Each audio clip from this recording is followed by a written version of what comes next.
Hello guys, welcome to Asis biology.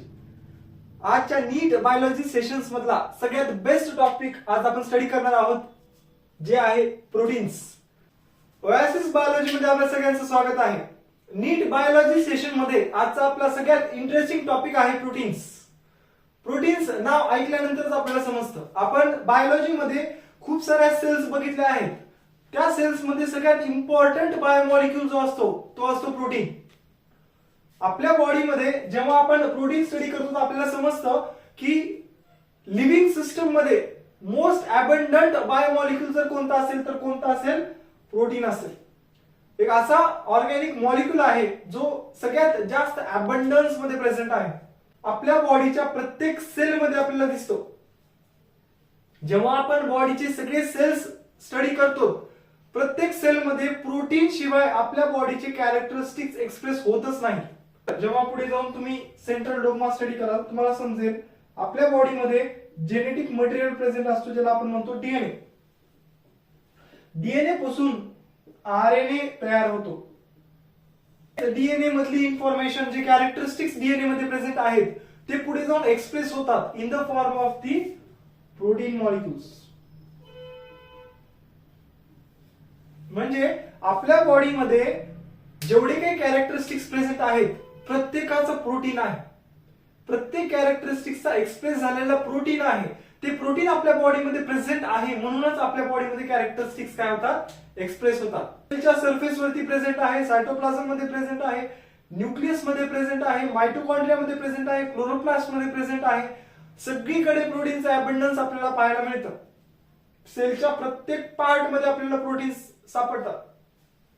They form the fundamental basic structure and function of the life.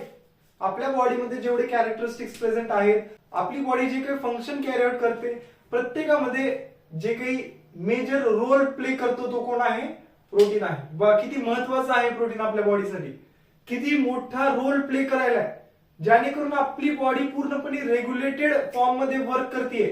ते कुणामुळे, फक्त आणि फक्त कुणामुळे, प्रोटीन्समुळे.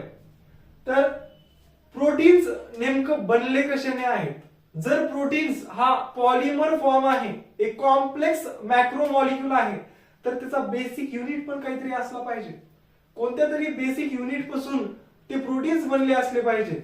तर जे बिल्डिंग ब्लॉक्स म्हणतो, ज्यांना आपण बिल्डिंग ब्लॉक्स म्हणजे काय, जे बिल्डिंग, जे काही कॉम्प्लेक्स फॉर्म प्रोटीनचा तयार होत आहे, ते कोणत्या छोट्या छोट्या ब्लॉक्सने तयार होत आहे, तर त्याला आपण म्हणतो अमायनो ऍसिड्स. चला आपण प्रोटीनचं स्ट्रक्चर डिटेल मध्ये स्टडी करूयात in the next part. Acids आहेत काय? जेव्हा आपण एखाद्या प्रोटीनला स्टडी करूयात, तेव्हा आपल्याला दिसतं की हे जे प्रोटीन्स आहेत ते छोट्या छोट्या अमायनो ऍसिडच्या चेनने तयार झालेले आहेत. हे छोटे छोटे अमायनो ऍसिड्स, ज्यांना आपण म्हणू शकतो amino acid, amino acid, amino acid, amino acid, amino acid, amino acid.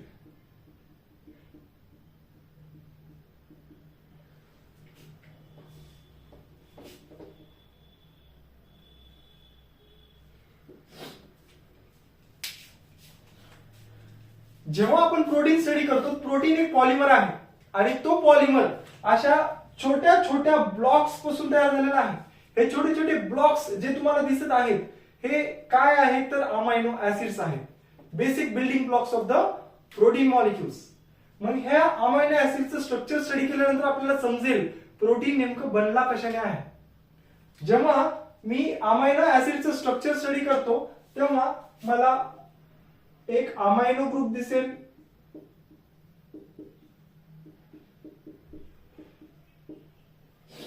हा आहे एक सिंगल अमायनो ऍसिड. यामध्ये एक कार्बन आहे. या कार्बनला मी अल्फा कार्बन म्हणेन. का अल्फा कार्बन म्हणायचा? कारण याच कार्बनच्या एका साइडला अमायनो ग्रुप प्रेझेंट आहे आणि याच कार्बनच्या दुसऱ्या साइडला आपल्याला कार्बोक्सिलिक ऍसिड ग्रुप पाहायला मिळतोय. हा अमायनो ग्रुप, हा कार्बोक्सिलिक ऍसिड ग्रुप. आणि या कार्बनला या खालच्या साइडने आर साइड चेन प्रेझेंट आहे आणि एका साइडने हायड्रोजन प्रेझेंट आहे.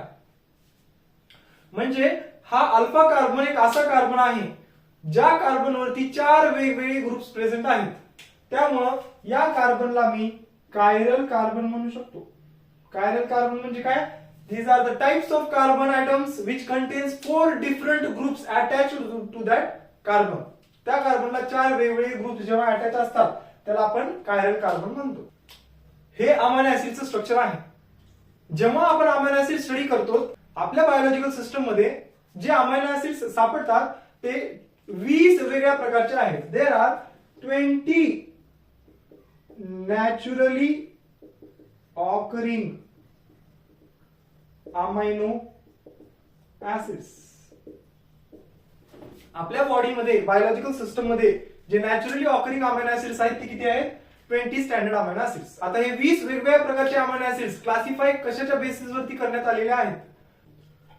तर चला बघूया कोणते आहेत हे 20 naturally occurring amino acids which are classified on the basis of R group side chain.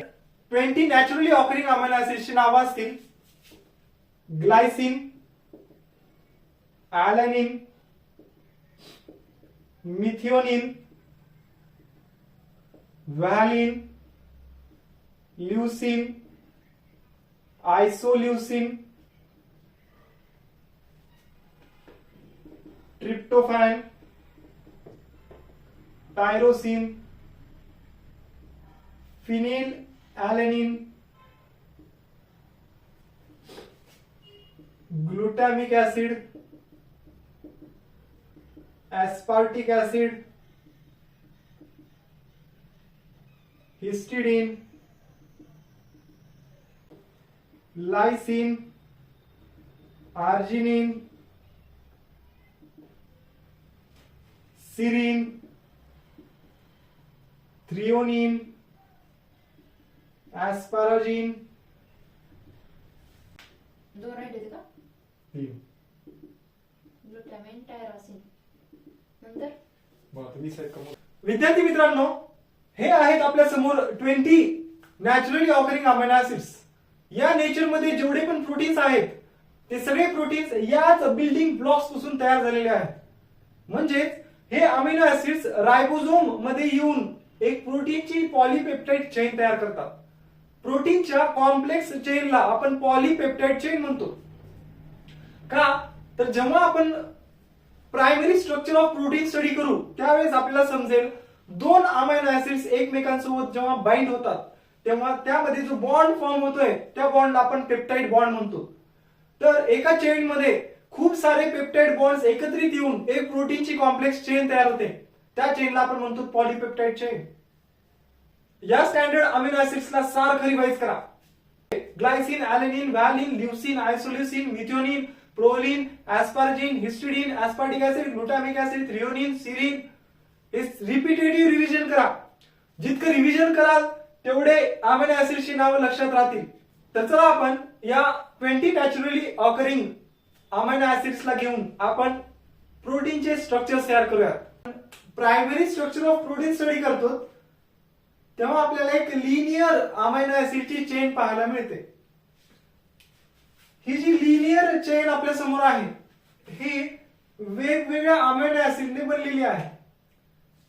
प्रत्येक प्रोटीन साठी अमिनो ऍसिडची जी सिक्वेन्स आहे ती स्पेसिफिक असते. त्यामुळं प्रत्येक प्रोटीन हे वेगवेगळं फंक्शन कॅरी आउट करतो.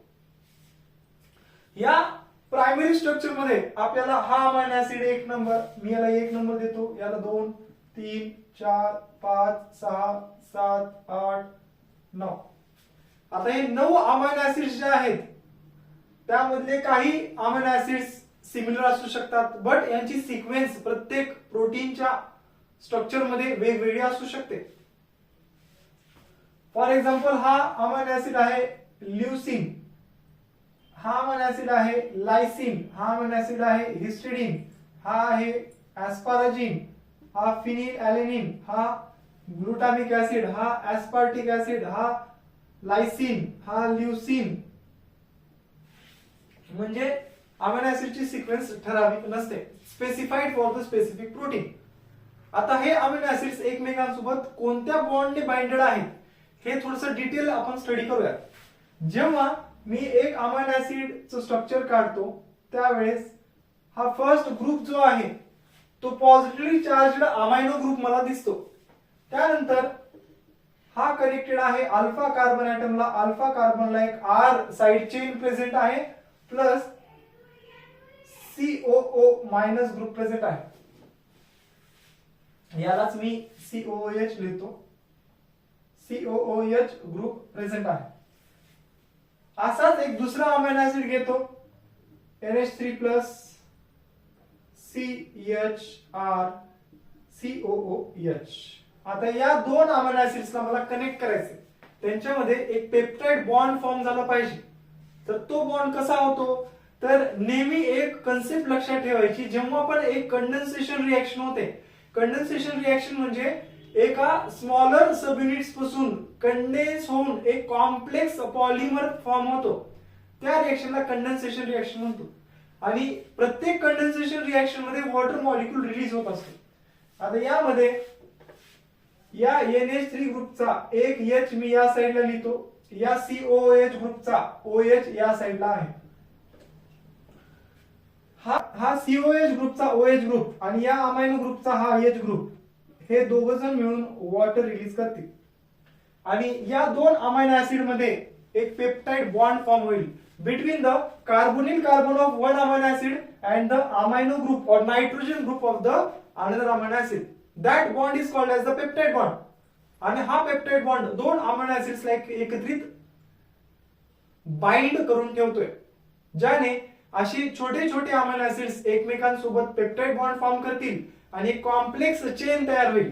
अशा एका लिनियर स्ट्रक्चरला आपण काय म्हणतो, primary structure of the protein.